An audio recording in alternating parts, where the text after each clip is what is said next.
Hey, what's up everyone? Today we're going to be going over the closer framework so I can get you guys closing more deals and being better salespeople. Just have better personal growth over the long run.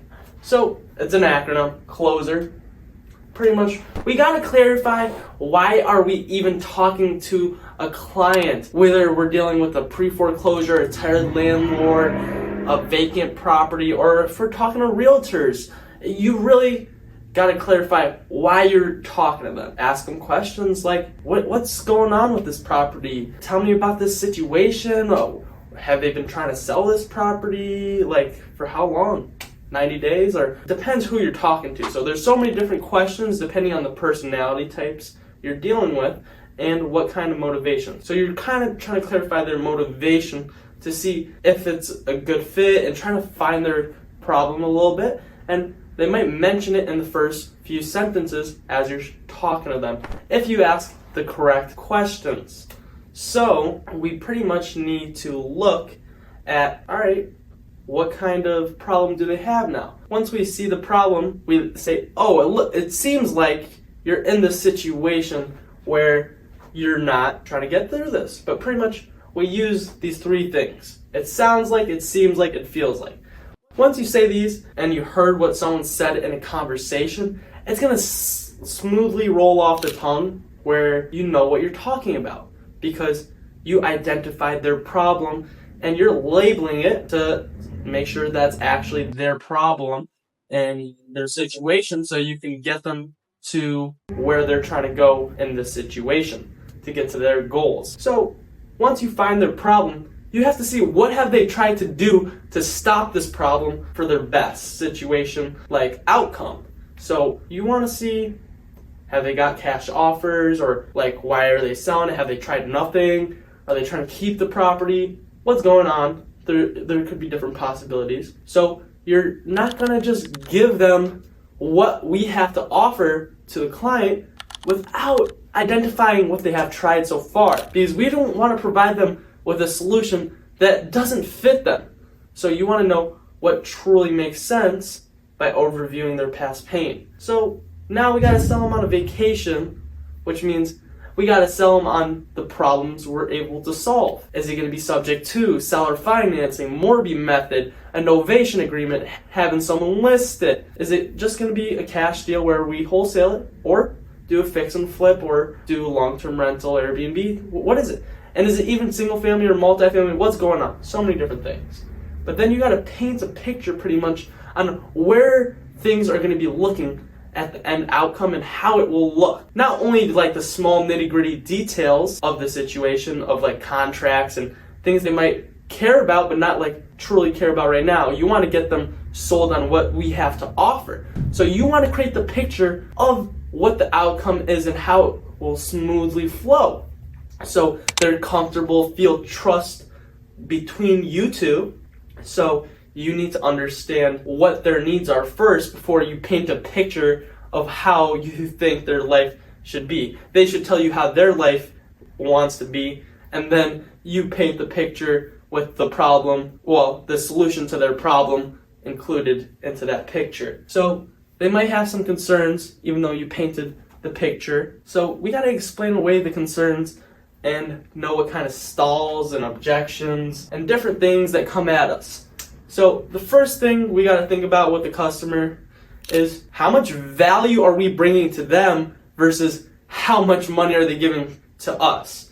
Really, in real estate, we're the customer to all these homeowners because we're the one giving them money. So I think we have a lot of value and we do have the money in this situation, but we got to make sure we're dealing with people who are actually motivated and do need the value, because someone who doesn't need the value we have to provide will be useless. So when doing this, we got to make sure we're talking to the decision maker, and that could be different people, like a wife, husband. They could be talking to so many different things, people overall that cloud their judgment. So you want to be very clear on what the whole situation is looking like. You want to look at what past agreements have they made with people over this situation they're trying to solve, or just in general with their life. What's gonna be involved in the decision-making process for this sale. Then you want to look at the circumvents like,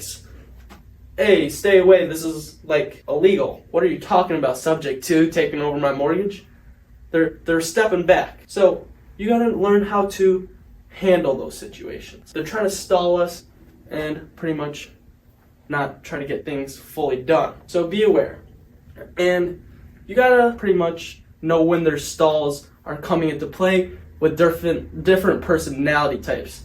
Because someone analytical can have a different stall by asking so many different questions, and then an aggressive driven person who's more talkative and more crazy overall, and he wants to sell the property, but he wants to play around with you to see if you're really a good fit. So he's going to stall around while he's talking, but you truly need to get through to him to build the trust and have the energy within you that matches the seller by mirroring the client.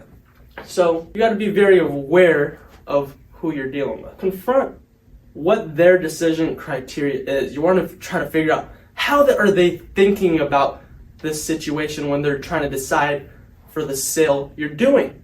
Whether it's real estate or any other business, you got to understand what is their thinking process when doing something. Once you understand that and you get them to come to an agreement, you handled all their objections and have an answer for all their concerns because you are very understanding of all the product knowledge and the personality types and communication skills needed to deal with different kinds of clients. So really, you gotta, at this point, reinforce the decision by sending the paperwork and making sure they're comfortable in signing the agreement. So you gotta know how to ask for the sale. And this is one of the hardest parts for some people.